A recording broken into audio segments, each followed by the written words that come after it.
अस्सलामुअलैकुम जी। आज आपने एक खबर सुनी होगी कि सऊदी हुकूमत ने मस्जिद नबवी रियाजुल जन्ना के अंदर क्रैकडाउन किया और बहुत से उम्रा करने वाले जो ज़ायरीन हैं उनको गिरफ्तार किया है और उनसे तहकीकात शुरू कर दी है। असल मामला ये है कि जब उम्रा करने के लिए हम जाते हैं तो रियाजुल जन्ना जो नबी पाक सल्लल्लाहु अलैहि वसल्लम की मस्जिद है, हर मुसलमान की ख्वाहिश होती है कि वहाँ जाकर 2 नफल ही पढ़ दे, और बड़ा वहाँ रश पहले होता था और अब भी होता है। सऊदी हुकूमत ने किया क्या कि एक नुसुक ऐप ये बनाई और कहा कि इसको डाउनलोड करके आप जो है वो अपने मोबाइल के अंदर दरख्वास्त दें, आपको एक परमिट मिलेगा और उस पर वक़्त लिखा होगा और टाइम लिखा होगा कि आपने कितनी देर के लिए रियाजुल जन्ना जाना है। ये एक बेहतरीन चीज़ है ताकि सबको मौका मिल सके। ये ना हो कि एक ही बंदा घंटों बैठा रहे और बाकी जितने भी हैं उनको मौका ना मिले। तो ये लोगों की बेहतरी के लिए ताकि ज़्यादा से ज़्यादा लोगों को मौका मिले। लेकिन अब चूंकि इसके उल्ट हुआ, रश ज़्यादा होता है, हर किसी की ख्वाहिश होती है कि वो पूरी ज़िंदगी के अंदर, कुछ लोग ऐसे भी हैं जो एक दफ़ा जाते हैं, बड़ी ख्वाहिश तमन्ना के साथ जाते हैं, और सबकी ख्वाहिश ये होती है कि वहाँ जाकर ख़ास तौर पर वहाँ नमाज पढ़ें जहाँ हमारे नबी पाक सल्लल्लाहु अलैहि वसल्लम ने नमाज पढ़ी है। और फिर वो नुसुक ऐप पे किसी को परमिट मिलता है, किसी को नहीं मिलता।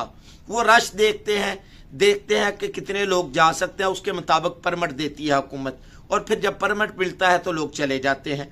कुछ लोगों के पास पैसे ज़्यादा होते हैं, परमिट नहीं उनको मिलता, वो क्या करते हैं, वो लोगों से फेक परमिट बनाते हैं। और उधर मस्जिद नबवी के अंदर जब ये परमिट की बात आई तो कुछ लोग 100-200 रियाल लेके फेक परमिट बना कर देते, और किसी का यह बना हुआ परमिट होता उसी के अंदर एडिटिंग करके वो आगे भेज देते।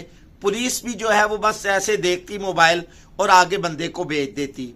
सऊदी हुकूमत ने बार बार इस पर वार्निंग दी कि इस तरह ना किया जाए, फेक परमिट पे ना जाया जाए। बड़ी इस पर जो है वो उन्होंने आगाही भी की, तंबीह भी की कि इस तरह ना किया जाए। लेकिन लोग हैं कि बाज ना आए, सिर्फ इबादत के अंदर शौक की वजह से फेक परमिट बनवाते और रियाजुल जन्ना के अंदर जाकर बैठ जाते। अब इसमें यह है कि अफसोस यह है कि हमारे खित्ते के लोग इसमें ज्यादा थे, पाकिस्तान, इंडिया और बांग्लादेश वगैरह के लोग इसके अंदर ज्यादा थे, और उन्होंने जो है वो पकड़ा, जेल के अंदर ले गए। अब अल्लाह ताला माफ फरमाए क्या होता है, उनको जो है ब्लैक लिस्ट में दाखिल करेंगे, डिपोर्ट कर देंगे, और फिर जहां वो जो लोग जिन्होंने ये परमिट, फेक परमिट बना के दिए हैं, अगर वो वहां जॉब होल्डर हैं, जॉब जाएगी, वापस आएंगे, और फिर अल्लाह ताला माफ फरमाए कि अल्लाह ताला के घर के अंदर जा रहे हैं, हमेशा हमेशा के लिए पाबंदी के दोबारा तुम आ नहीं सकते। इसमें कुछ चीज़ें बेहतर भी हैं, गलत भी हैं, लेकिन एक कानून बन चुका है। ये तो फिर मुस्लिम मुल्क है, गैर मुस्लिम मुल्क हो ना, उसके अंदर भी कानून की पासदारी की जाती है। जब लोगों के लिए बेहतरी के लिए उन्होंने ये ऐप बनाई, अब ठीक है कुछ लोगों के पास मोबाइल नहीं, वो इस ऐप को कैसे डाउनलोड करेंगे, ये सवाल, बहुत सारे सवाल है, बहुत सारे तहफुजात हैं जो कि मुझे खुद भी हैं इस पर। लेकिन जब बन गया, कानून बन गया, अल्लाह ताला से दुआ करें अल्लाह उनके दिल के अंदर रहम डाले।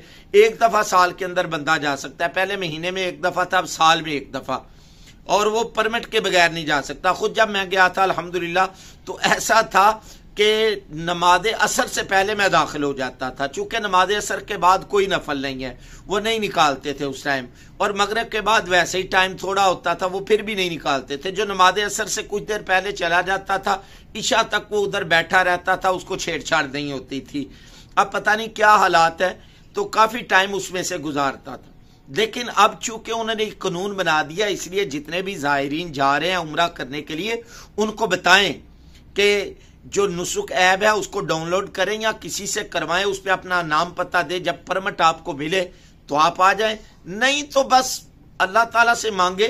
आप उधर चले गए हैं, अगर तड़प है तो अल्लाह ताला वहां से ही आपको जो है वो अजर देंगे। जैसा कि हजर अस्वद के मुतालिक आता है, कुछ लोग बोसा लेने के लिए दूसरों को खूब जो है वो धक्के देते हैं, खूब जो है वो तकलीफ देते हैं, ये सख्त हराम है। एक सुन्नत पर अमल करने के लिए हम लोगों को तकलीफ के अंदर मुब्तला करते हैं, और फिर कहते हैं हमने तो बोसा लिया। और हमारी भी हालत यह है कि जो उम्रा करने के लिए जाए तो हम कहते हैं कितने बोसे लिए, वो फिर बोसा लेना जो है वो दूसरों को तकलीफ देकर। हालांकि हुक्म यह है कि तुम इस्तलाम कर लो, दूर से ही फ्लाइंग किसिंग कर लो ऐसे करके, और तो ये काफ़ी है।